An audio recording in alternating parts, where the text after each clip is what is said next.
পাট শাক দিয়ে ডাল রান্না অনেক পুরনো দিনের একটা সহজ সুন্দর ঘরোয়া রেসিপি।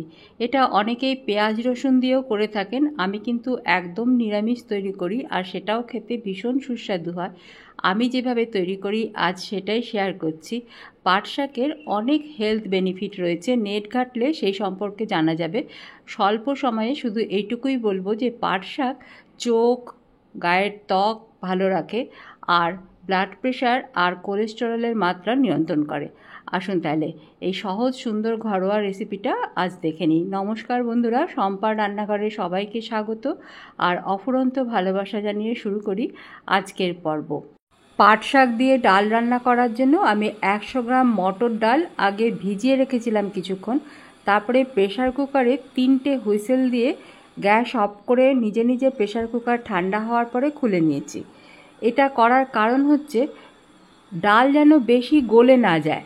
মটর ডাল একদম গলে গেলে কিন্তু ভালো লাগে না খেতে, আর এই ডালটার ক্ষেত্রে কিন্তু এই রান্নাটার ক্ষেত্রে একেবারেই ভালো লাগবে না। ঠিক এই রকম পুরোপুরি সেদ্ধ হয়ে যাবে কিন্তু একেবারে গলে গিয়ে চন্দনের মতো যেন না হয়ে যায়, একটু ফাটা ফাটা থাকবে ডালটা, তাহলেই কিন্তু একদম পারফেক্টভাবে তৈরি হবে।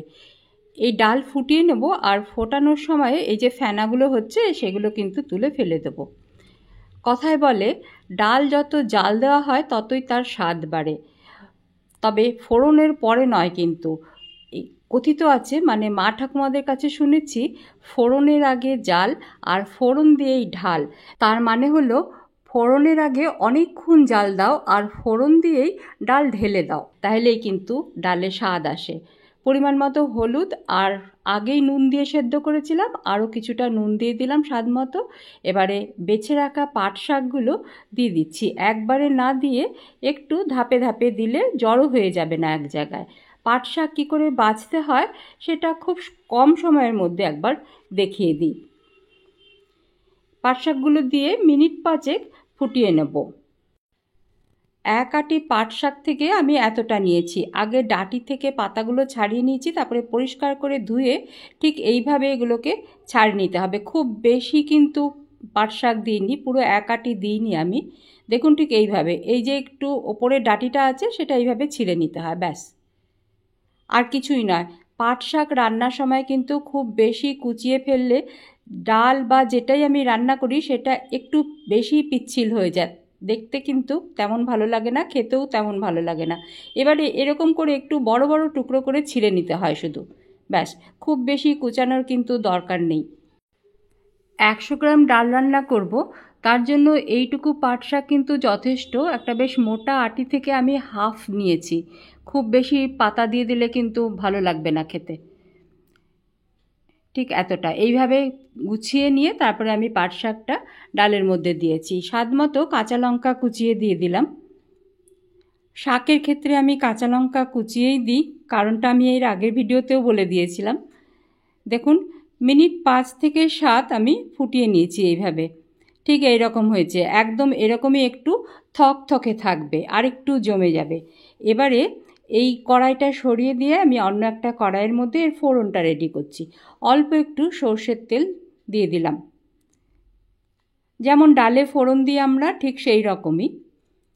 আর বেশি কিছু এর মধ্যে দেওয়ার দরকার নেই, শুধু 2টো শুকনো লঙ্কা আমি একটু মাঝখান দিয়ে চিড়ে দিয়েছি, লম্বা লম্বি চিড়ে দিয়েছি, যাতে শুকনো লঙ্কার ফ্লেভারটা খুব সুন্দরভাবে এই তেলের সাথে মিশে যায়। শুকনো লঙ্কাটা আগে ভেজে নেব, তারপরে এর মধ্যে দিয়ে দিচ্ছি হাফ টিস্পুন কালো জিরে। কালো জিরের কুকিং টাইম একদমই কম, আগে দিলে পুড়ে যায় কালো জিরেটা, সেই জন্য পরে দিয়ে একটু ভেজে নিলাম।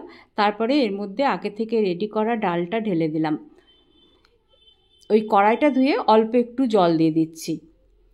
এটা কিন্তু একেবারেই পাতলা হবে না, ডালটা একটু ঘন হবে, খেতে অসাধারণ লাগে।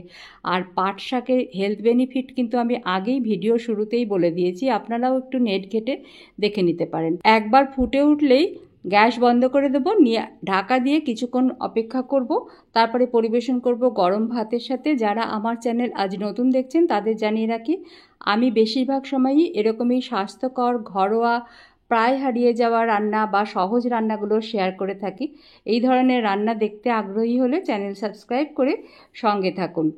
দেখুন মিনিট 10 পরে ডাল দেখতে ঠিক এরকম হয়েছে। এটা খেতে কিন্তু সত্যিই ভীষণ ভালো লাগে। আজকের ভিডিও কেমন লাগলো আমাকে জানাবেন। ভালো লাগলে একটা লাইক আর শেয়ারও করে দেবেন। সবাইকে ভালো থাকার অনেক শুভেচ্ছা আর সঙ্গে থাকার জন্য অনেক অনেক ধন্যবাদ জানিয়ে আজকের ভিডিও শেষ করছি। ফিরে আসবো আবারও এরকমই কোনো সহজ ঘরোয়া রেসিপির সাথে।